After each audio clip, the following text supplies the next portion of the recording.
What is up, guys? It's Lance, and woo! I just got back. I just got back from seeing Incredibles 2. And for me, this has got to be the closest you get to making a perfect Disney movie. Because this was a very good Disney movie, very well done. It really got out there in front of Cars 3 for me. Cars 3 was my favorite Disney movie for a year. Then Incredibles 2 came, and I had a really fun time there. Had a really fun time seeing this movie. It had good humor, good action, and all the stuff you can do with these things. Excuse me. But yes. But yes, this was a very nice movie. Really good.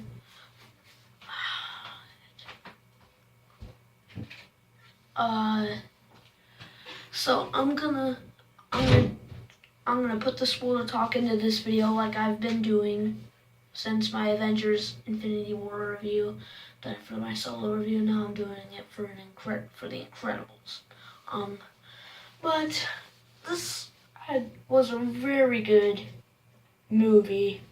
I recommend you guys seeing it. It's a very good movie.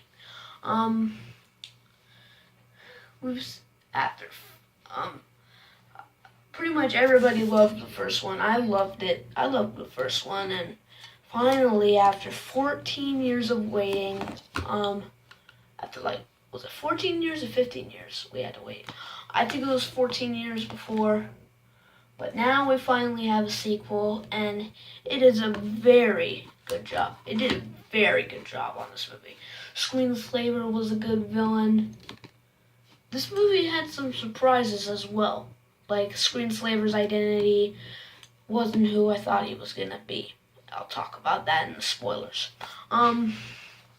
But we kind of know the premise of the movie. After their big fight with the Underminer, as seen from the ending of the original Incredibles, superhero, they get captured, they get interrogated, but superheroes become illegal, so they get recruited by this guy who kind of owns some superhero stuff. He has a really dark backstory. This movie had some dark scenes and 2 cussing parts. I might talk about those in the spoiler talk.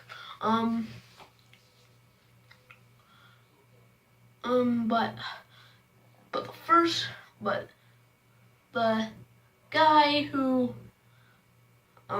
recruits them for their missions, Elastigirl, goes first, and this movie did feel like an Elastigirl solo movie because she got most of the action. All right. Good night, love you. That was my dad. But this movie definitely felt like more of an Elastigirl movie. Definitely felt like an Elastigirl movie. Cause she got most of the action in this movie. Yeah, this was kind of her movie. Just saying, it was. But this movie was a very good. This is probably the best Disney movie. My favorite Disney movie since The Lion King. But this was a very good movie. Good job, Disney and Pixar. Something I want in the future with Pixar movies is a crossover event of The Incredibles and Big Hero 6. That would be a very cool thing to see in a future movie. But I'm gonna move up to the spoilers in a minute. But out of 5-star review, I give it a 4.5. Woos! So yeah, this was kind of a 4.5 movie. 4.5 stars. Spoiler talk. The identity of the screenslaver is unknown throughout the trailers, but I personally thought it was the guy who recruited the superheroes, who recruited Mr. Incredible, Frozone, and Elastigirl. I thought he was Screenslaver, but no, it's his sister Evelyn. Her sister's name Evelyn. So she is the one to turn in. She was the real Screenslaver. When Elastigirl fought the Screenslaver at first, it wasn't actually him, even though he had the exact look than what you saw him in the trailers in that little TV spot where they were fighting in that hypno room. That's when she found the not real Screenslaver. That wasn't the real Screenslaver she caught. So there was an innocent person put in jail. But Evelyn recruited him. She was working for the bad guys the entire time. The opening scene is pretty cool, but the opening scene is actually a callback to the short Jack Attack. Cause that one old guy interrogated, that one guy who interrogated the babysitter, where that plunger put on her head, but he does the same thing with Violet's boyfriend in the beginning. So that was when that started the sequence of the Underminer fight, where Tony Ridinger was running away from that driller, but Violet took off her mask and she turned around and she saw her boyfriend. And we know those types of moments in movies where their identity is revealed to their closest people they know.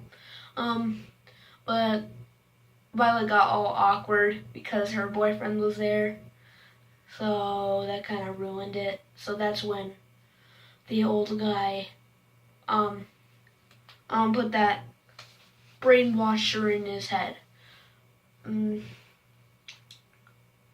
All the while, the Underminer fight was very cool. The new supers were not that bad. It's just they weren't really that cool. Some of them even sound weird. Some of the new supers sounded weird in this movie. Not gonna lie, they did.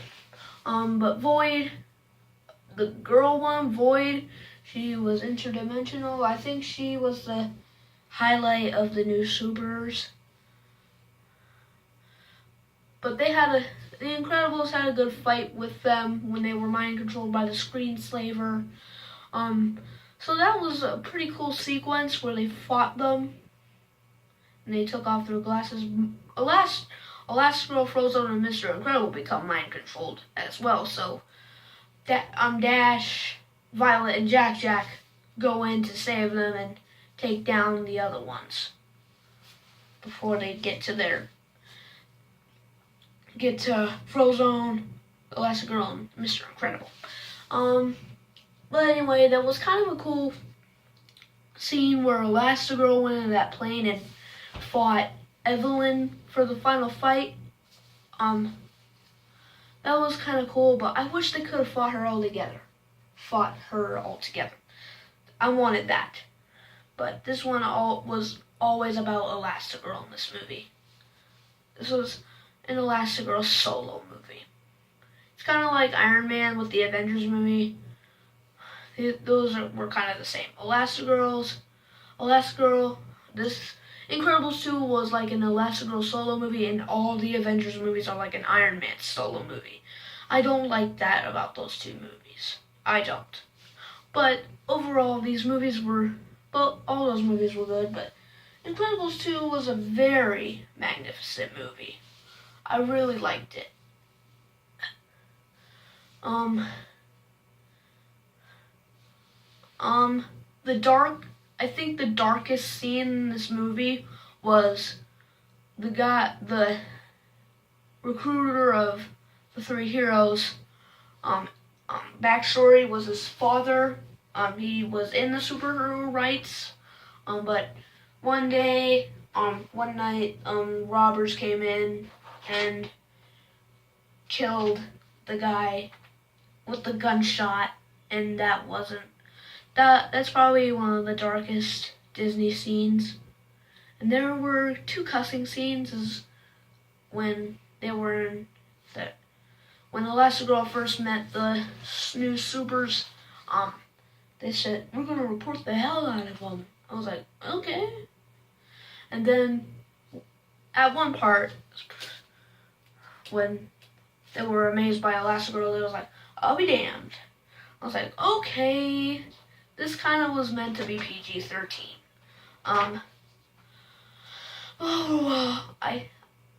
But this was a very good movie. Good job, Pixar. I look forward to your next movie.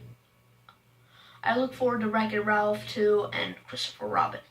I think this is where I'm gonna end the video. I'll see you guys later. Don't forget to like this video, subscribe to my channel, and hit that bell with the notifications to catch up on my videos. See you guys later. Peace.